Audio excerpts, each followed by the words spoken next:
कोई खौफ नहीं है, कोई डर नहीं है। हमने 35 साल एक दौर देखा है, हम उससे भी गुजरे हैं, हम इस दौर से भी गुजरेंगे। कोई डर खौफ नहीं है। उनके हाथ में बैट है, बाकी चीज़ें हैं, पत्थर नहीं है। जो मेरी इन्फॉर्मेशन ये है कि हमारे यूथ के हाथ में अब ड्रग्स आ गए हैं। 7 लाख बच्चे हैं हमारे जो इसमें दाद दूंगा बीजेपी को। यहाँ उन्होंने जितने जुल्म किए उन्होंने इसमें पूरा इंसाफ किया।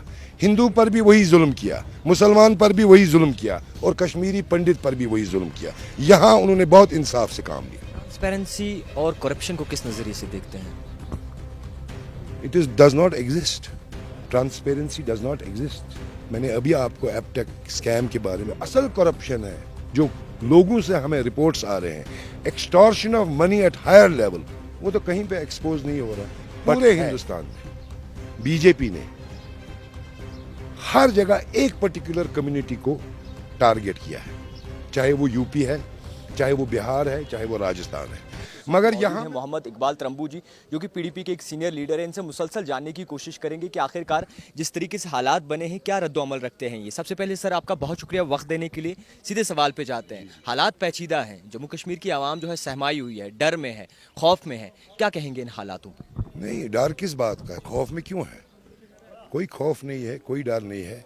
हमने 35 साल एक दौर देखा है, हम उससे भी गुजरे हैं, हम इस दौर से भी गुजरेंगे। कोई डर खौफ नहीं है। उस दौर में और इस दौर में खराब है, उसमें कोई शक नहीं है। उस दौर में और इस दौर में कोई फर्क लगता है? कोई फर्क नहीं है। आप मानते हैं कि वैसा ही दौर है या फिर उससे खस्ता मुझे तो लगता है रोज बरोज ये ज्यादा सख्ती की तरफ हम जा रहे हैं। आपको क्या लगता है कि जम्मू कश्मीर में अगर देखें तो जब से पीडीपी ने बीजेपी के साथ अलायंस की थी उसके बाद बीजेपी जो है वो कहीं ना कहीं पीडीपी को जिम्मेदार ठहराती है और तमाम लोग भी जो है पीडीपी को जिम्मेदार ठहराते हैं, क्या कहेंगे आप? देखिए, ये मसला जो है हमारी प्रेसिडेंट साहिबा ने बहुत बार क्लियर किया है और इसमें क्लियर करने की भी ज़रूरत नहीं है। जितनी देर तक पीडीपी और बीजेपी का अलायंस था वो एक एजेंडा ऑफ अलायंस के तहत चल रहा था और उतनी देर तक लोग और जो पॉलिसियां बनती थी वो लोगों के फ़ायदे के लिए बनती थी। और अचानक जब ये इतिहाद तोड़ा गया उसके बाद आपने देखा होगा जो भी पॉलिसी बनी है, जैसे मैंने अभी प्रेस कॉन्फ्रेंस में कहा, जो भी पॉलिसी बनी है मुसलसल एंटी पीपल बनी है और मुसलसल इन पर एहतजाज हो रहे हैं, हर जगह हो रहे हैं। लेकिन ये पॉलिसी जो एंटी पीपल है ये रुकने का नाम ही नहीं ले रही है। कहते हैं पत्थरबाजी कम हो गई है, अब जितने भी यूथ है उनके हाथ में बैट है, बाकी चीज़ें हैं, पत्थर नहीं है। जो मेरी इन्फॉर्मेशन ये है कि हमारे यूथ के हाथ में अब ड्रग्स आ गए हैं। 7 लाख बच्चे हैं हमारे जो इसमें इन्वॉल्व हैं। तो मुझे लगता है ये एक बदतरीन सी सिचुएशन है हमारे यूथ के लिए, जिनको लैपटॉप की तरफ यकीनन जाना चाहिए था लेकिन उनको धकेला गया है ड्रग्स की तरफ, जो एक जम्मू कश्मीर की रियासत की यूथ के लिए और सारी पॉपुलेशन के लिए एक बहुत बदकिस्मती की बात है। ट्रांसपेरेंसी और करप्शन को किस नज़रिए से देखते हैं? It is does not exist. Transparency does not exist.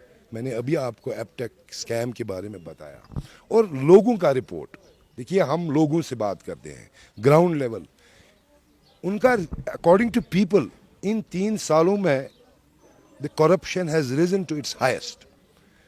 और गवर्नमेंट आए दिन छोटे मुलाजमों को 500 रुपये और 5,000 रुपये पर एसीबी का रेड पड़ता है।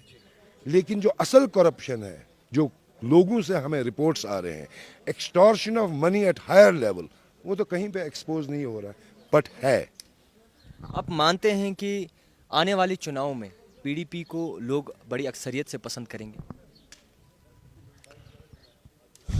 ये तो एक वक्त ने कंपैरिजन खुद सरेआम पर डाल दिया। जम्मू कश्मीर के लोग बहुत हसास हैं। कहीं जम्मू के लोग थोड़ा बहक गए थे। बहक इसलिए गए थे क्योंकि मुसलसल 2 इलेक्शंस में उन्होंने बीजेपी को बहुत सपोर्ट किया था।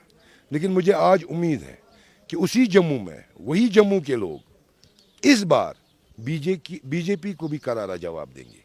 एक और बात जो मैं आपसे कहना चाहता हूँ, पूरे हिंदुस्तान में बीजेपी ने हर जगह एक पर्टिकुलर कम्युनिटी को टारगेट किया है, चाहे वो यूपी है, चाहे वो बिहार है, चाहे वो राजस्थान है। मगर यहाँ मैं दाद दूंगा बीजेपी को, यहाँ उन्होंने जितने जुल्म किए उन्होंने इसमें पूरा इंसाफ किया।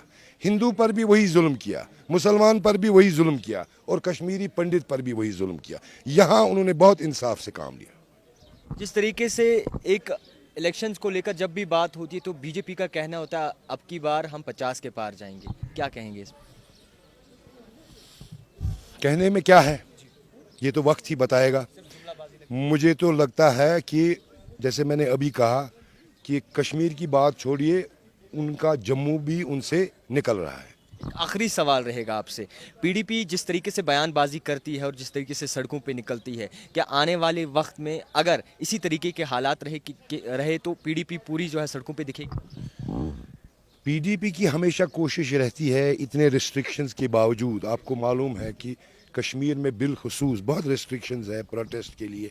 रिसेंटली हमारी प्रेसिडेंट साहिबा को दिल्ली जाना पड़ा प्रोटेस्ट के लिए, लेकिन बावजूद इसके हम हमेशा कोशिश करेंगे कि हम हमारे लोगों के लिए चाहे सड़कों पे निकलना पड़े, चाहे कुछ भी करना पड़े, हम उससे गुरेज नहीं करेंगे। बहुत शुक्रिया वक्त देने के लिए। तो हमारे साथ मौजूद है मोहम्मद इकबाल तरम्बू जी, इनसे मुसलसल जानने की कोशिश की कि किस तरीके से देखते हैं जम्मू कश्मीर के मौजूदा हालात को। देखते रहिए द टाइपराइटर जावेद खान के साथ।